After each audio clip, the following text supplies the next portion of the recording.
Hi, I'm Bob Garrett. Hackensack University Health Network believes that all citizens need to be informed about the important health issues that affect their daily lives. That's why we're proud to support programming produced by the Caucus Educational Corporation and their partners in public television. This special edition of One-on-One with Steve Adubato is brought to you from the Tisch WNET studios at Lincoln Center. Funding has been provided by Wells Fargo, Caldwell University, Suez, Ready for the Resource Revolution, Hackensack Meridian Health, Hackensack University Medical Center Foundation, Horizon Blue Cross Blue Shield of New Jersey, and by Century 21 Construction. Promotional support provided by NJ.com, Small News, Big News, True Jersey, and by Jaffe Communications, where business, media, and government converge in New Jersey. This is One-on-One. I'm an equal American just like you are. The jobs of tomorrow are not the jobs of yesterday. Look at this. You got this? Here it is, man. Look at that. Life without dance is boring. When you first heard that they were doing Charlie Rose and Gayle King, didn't you go, what? Do you enjoy talking politics? No. People call me because they feel nobody's paying attention. Our culture, I don't think, has ever been tested the way it's being tested right now. Such a good question. High five.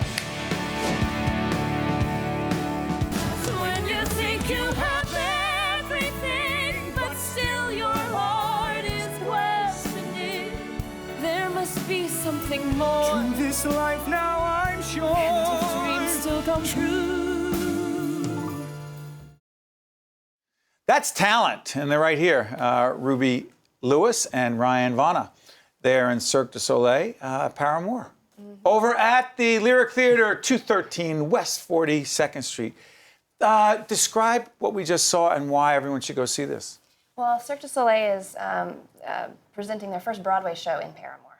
So you're going to get a lot of Cirque elements, like you see those lampshades. It's a very Cirque element. They're flying drones that, in that love song, in which we fall in love, Joey and Indigo, we're always joined by a great deal of acrobatics and fantastic Cirque things within this musical, and it helps the story along, and it's different in that way. Describe Cirque, sorry for interrupting, Cirque things, for those who may not be familiar with Cirque du Soleil. Well, Cirque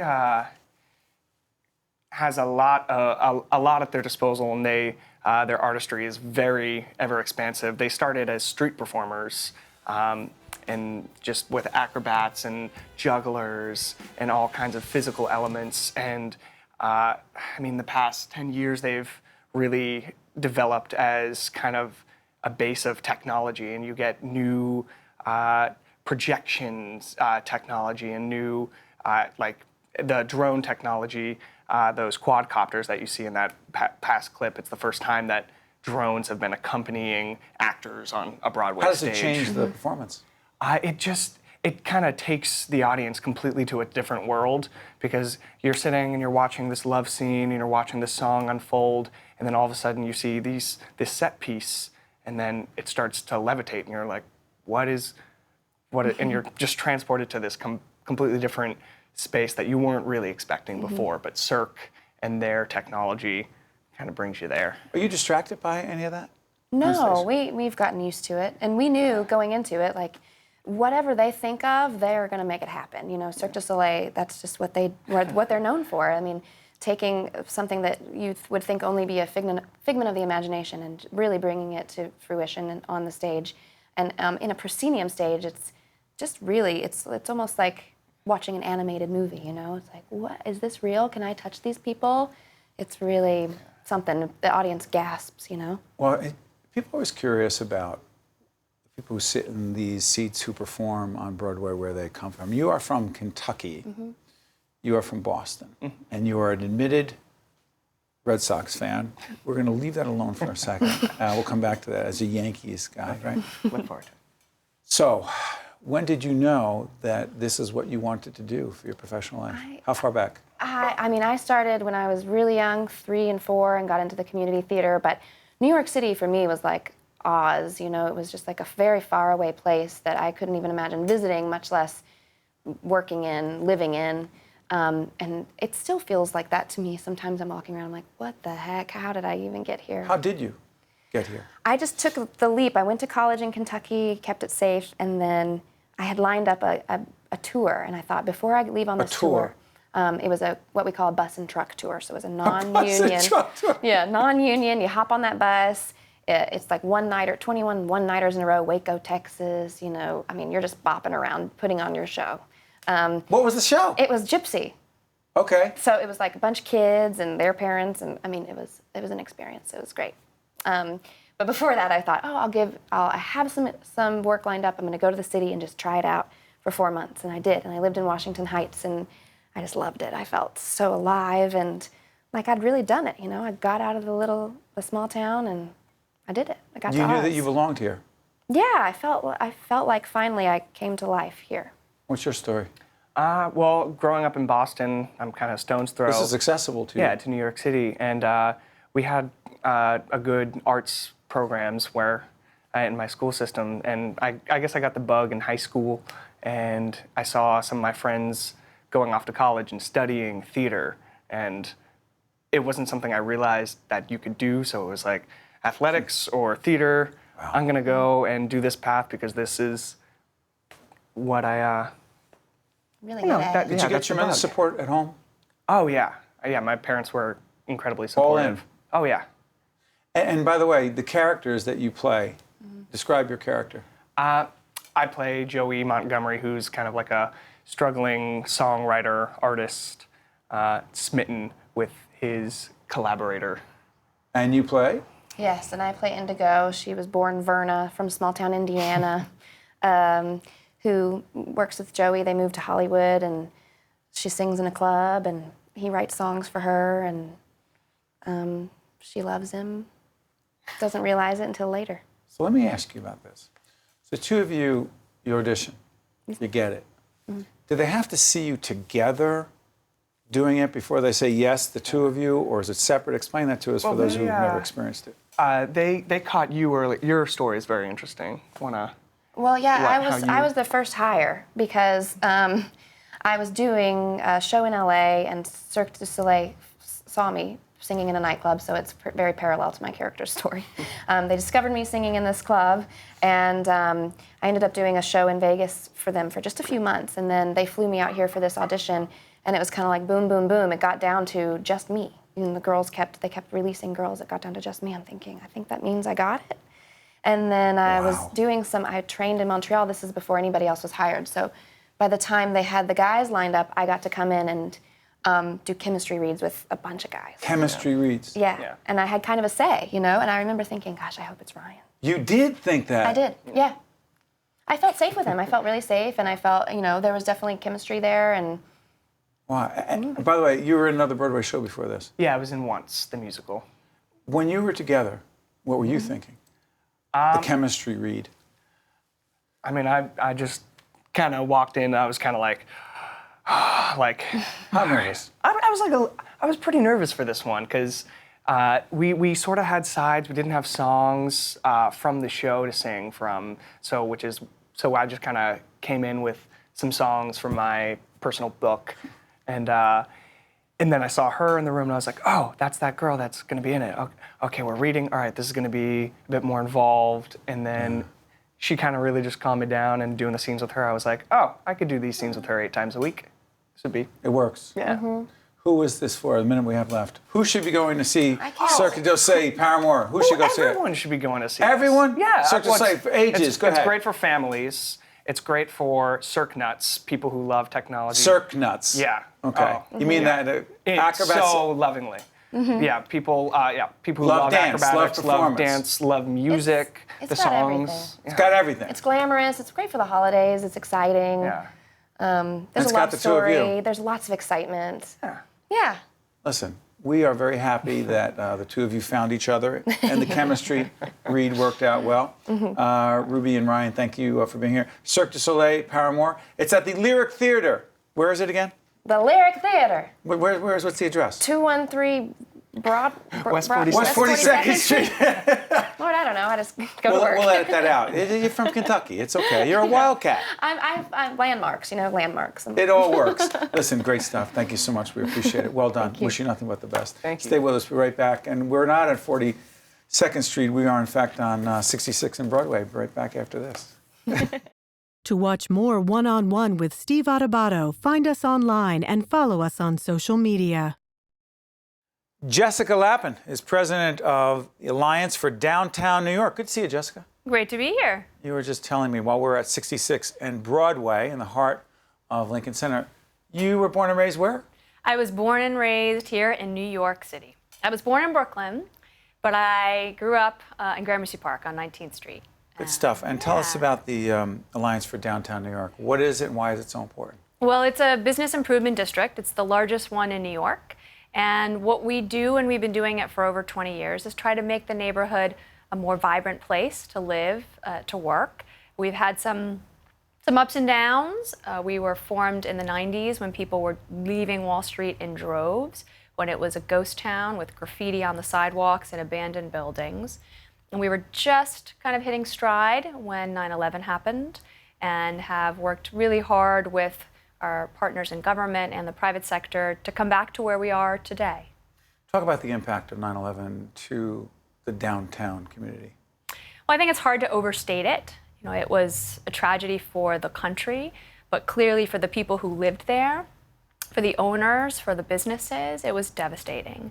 And what's so remarkable to me is that if you looked at the headlines from that time that said people would never live there, that businesses would never come back. Never. That not only are we back, we have far exceeded what you could ever have imagined. And that has been, to me, I think the best part of the success story. Who's there? Who's coming? Who's deciding to be there? Well, what's changed is, people think of it as the financial district. I don't even like to call it that anymore because we went from being 55% financial services companies to now we're about 35%. That's it. The whole south side of Wall Street is now residential. It's residential. Residential. People live on almost the entire south side of Wall Street today, which is remarkable. So who's come? Condé Nast, Time Inc., the Associated Press. We have major advertising companies like Group M, which is one of the biggest in the world. So this influx of advertising, media, publishing has really changed the look and feel. It's people who work different hours, who are wearing hoodies, fashionistas, and some would argue kind of the tastemakers for the country. Condé Nast is Vogue, and you've got Cosmopolitan at Time, and the New Yorker, just companies that really kind of influence what we all, how we view things. How did you find yourself into that job? You formerly served in the New York City Council for 8 years? I did. I represented East Midtown, the Upper East Side, and Roosevelt Island for 8 years, which I loved.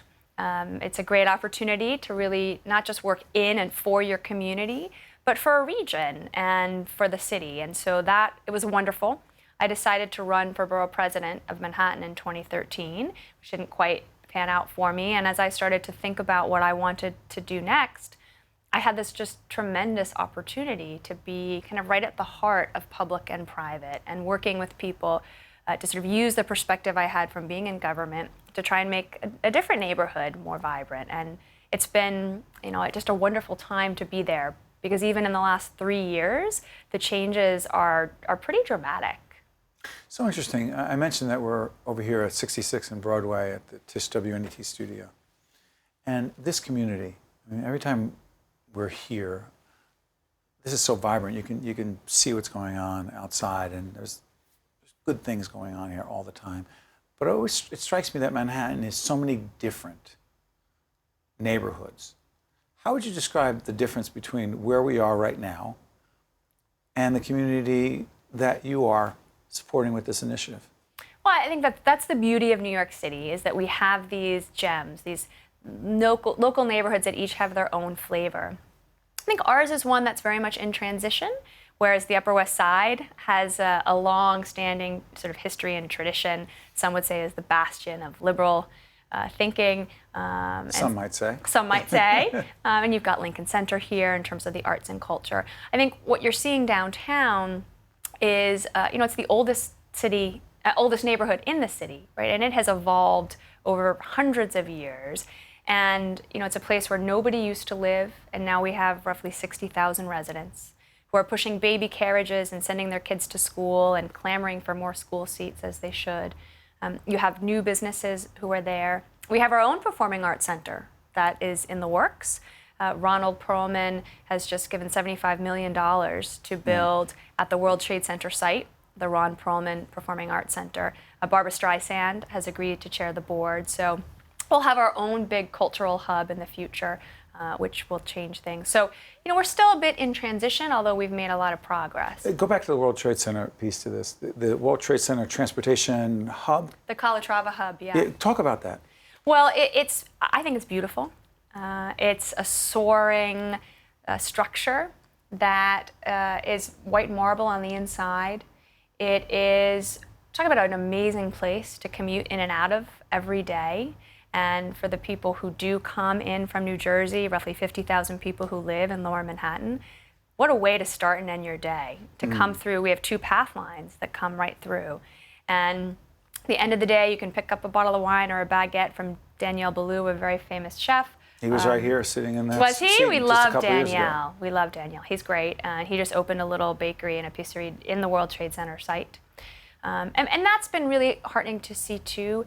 The chefs, celebrity chefs, who would have really mocked the neighborhood 2, 3, 4 years ago, who've all come down. Tom Colicchio is closing his a meatpacking restaurant and just opened a big restaurant downtown.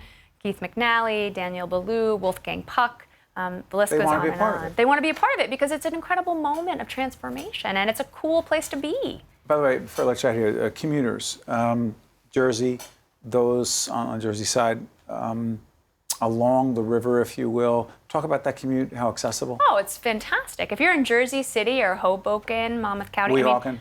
Yeah, you're there in 15 minutes. We've got 2 path trains, 2 lines. Literally, I have somebody who works for me who lives in Jersey City. It's 14 minutes is his commute, right?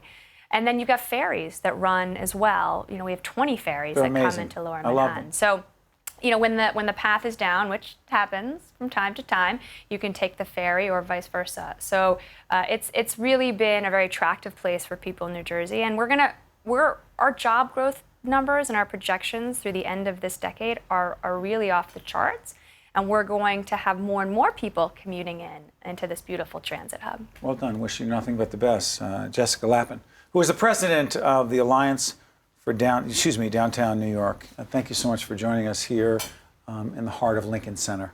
Thank you. You're right, Manhattan, New York City has so many different hubs, if you will, neighborhoods. Thank you. Stay with us. We'll be right back right after this. That's great.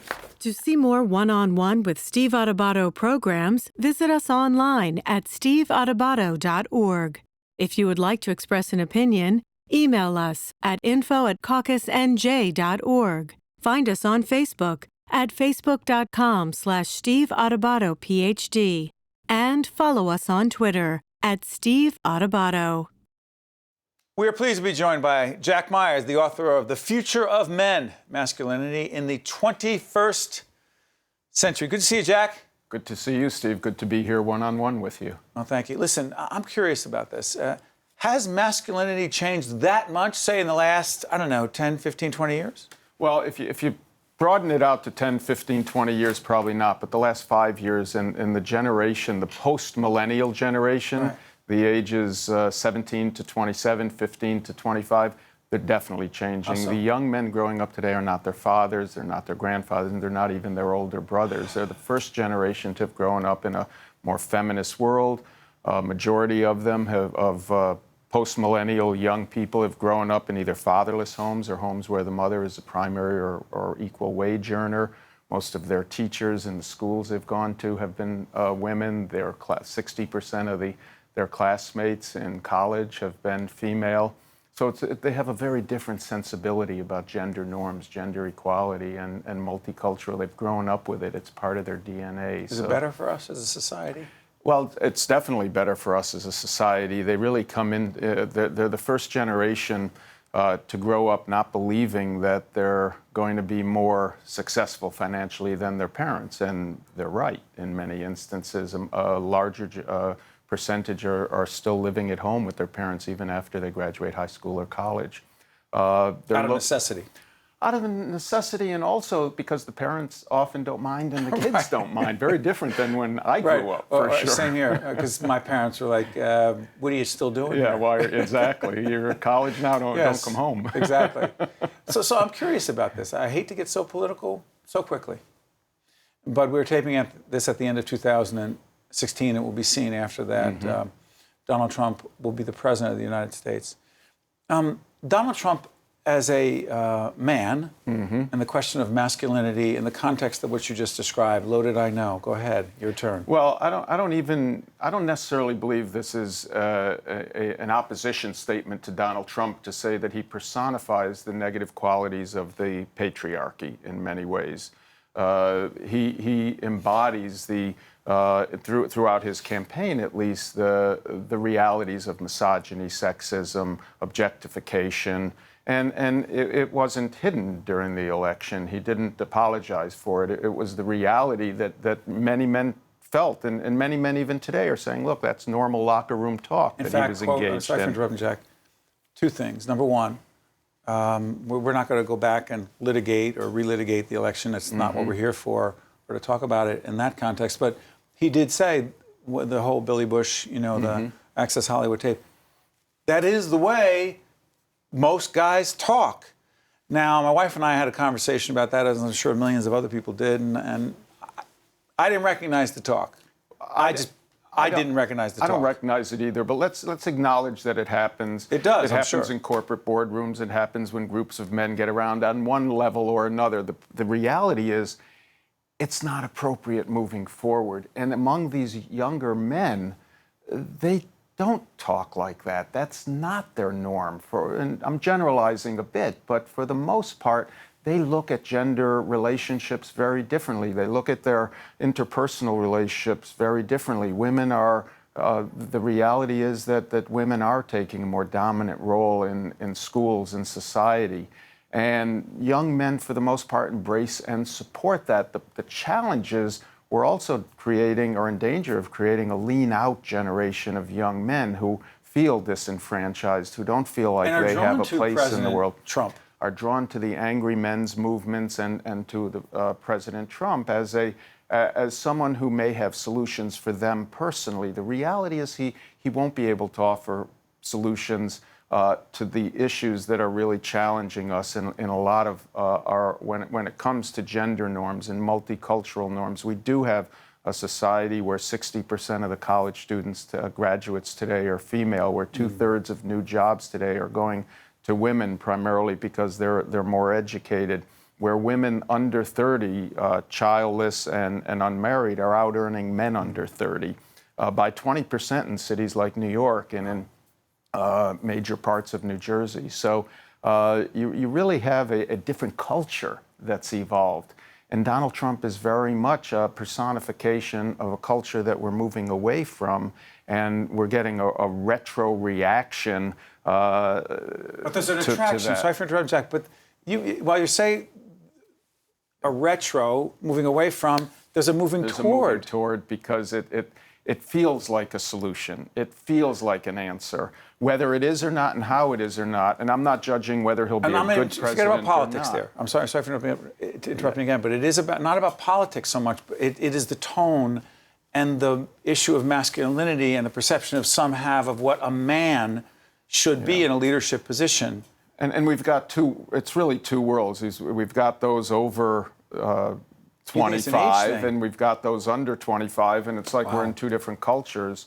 And I think for business, for politics, for all parts of society, we need to recognize and embrace those differences and not exclude those young people under 25 from our system. We have to rebuild our talent development programs in our corporations. We have to rebuild our sense of relationships and the power realities in the home and in the family with more to how do we bring young men and encourage them of all cultures to stay with their families and with their children. We need to create incentives and rewards for them when they stay together, when the dads continue to be a part of of their children's lives, because we have far too many young men who have grown up in fatherless homes. We have far too many men who have grown up without positive role models as teachers, as nurses, as those in the library sciences.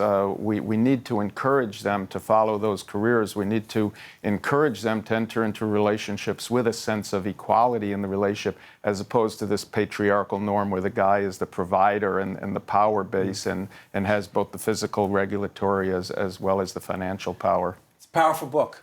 Thank you. It's called The Future of Men, Masculinity in the 21st Century. The author, Jack Myers, has given us an awful lot to think about. I know I talked a lot about President Trump, but there's so much more in this book that we need to learn about. Thank you so much, Jack. Thank you.